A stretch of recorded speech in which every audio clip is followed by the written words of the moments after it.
ஜெய் சாய்ராம். ஜெய் குரு தேவதத்தா. குருர் பிரம்மா குருர் விஷ்ணுகு குருர் தேவோ மகேஸ்வரஹா.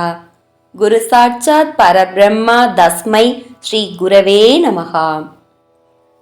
தியான மூலம் க்ரூர் மூர்த்திஹி, பூஜா மூலம் க்ரூர் பதம், மந்திர மூலம் க்ரூர் வாக்கியம், மோக்ஷ மூலம் க்ரூர் கிருபா. ஓம் ஸ்ரீ சுவாமி சமர்த்த. பேசும் தெய்வம் அக்கல்கோட் மகராஜ் அருளாட்சி. அத்தியாயம் 29. பூர்வ ஜென்ம பந்தம்.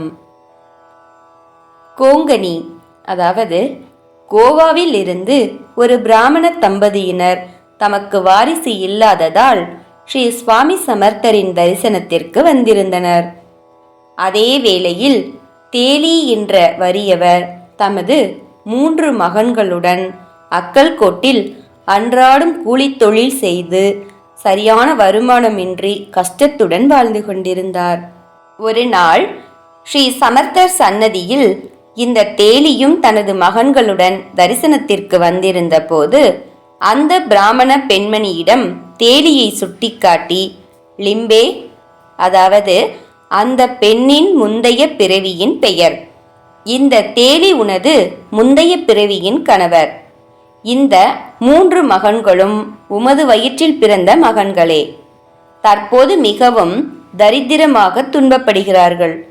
உனது கையால் இவர்களது வீட்டில் உள்ள சிகப்பு தூணுக்கு கீழே ஒரு அண்டாவில் நீ புதைத்து வைத்திருந்த செல்வத்தை உனது கையாலேயே போய் எடுத்து கொடுத்தால் அவர்களது ஏழ்மையும் நீங்கும், உனக்கும் புத்திர பாக்கியம் உண்டாகும் என்று ஆசியருளினார்.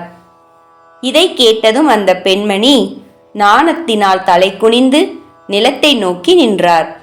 தமது அன்னையை இந்த பிறவியில் கண்டுகொண்ட, ஆனால் அப்பெண்ணை விட வயதில் மூத்தவராக இருந்த அந்த 3 இளைஞர்களும் அம்மா அம்மா என்று பாசத்துடன் அவள் அருகில் சென்றவுடன் அவளும் மிகவும் பிரியத்துடன் தனது மகன்களை தொட்டு ஆசீர்வதித்தாள். சுவாமிகளின் திருவாக்கில் நம்பிக்கையுடன் அவர்கள் அனைவரும் அக்கல்கோட்டிலிருந்து 21 மைல் தொலைவில் இருந்த அந்த தேலியின் வீட்டை அடைந்தனர். அந்த வீட்டில் இருந்த சிவப்பு தூணை இடித்துவிட்டு அதன் கீழே தோண்டி பார்த்தபோது என்னே ஆச்சரியம்! சமர்த்தரின் அருள்வாக்கின்படி ஒரு அண்டாவில் நிறைய பொற்காசுகளும் நகைகளும் கிடைத்தன. அவற்றை தேலி குடும்பத்தாருக்கு அளித்துவிட்டு அந்த பிராமண தம்பதியினர் மீண்டும் அக்கல்கோட் வந்து அனைவரிடமும் சுவாமிகளின் கருணையையும் சாட்சாகாரத்தையும் கூறி அனைவரையும் ஆச்சரியத்தில் மூழ்க வைத்தனர். பின்பு சுவாமிகளிடம் ஆசி பெற்று கோங்கனிக்கு திரும்பி சென்றார்கள். அதே வருடம் அவர்களுக்கு ஒரு அழகிய ஆண் குழந்தையும் பிறந்தது. தம்மை நாடியவர்களின் துன்பத்தை நீக்குபவரும் பக்தர்களின் பால் அளவில்லாத பேரன்பு கொண்டவருமான ஸ்ரீ சுவாமி சமர்த்தரின் புகழ் பாடி அனைவரும் இகபர சுகம் அடைவோமாக.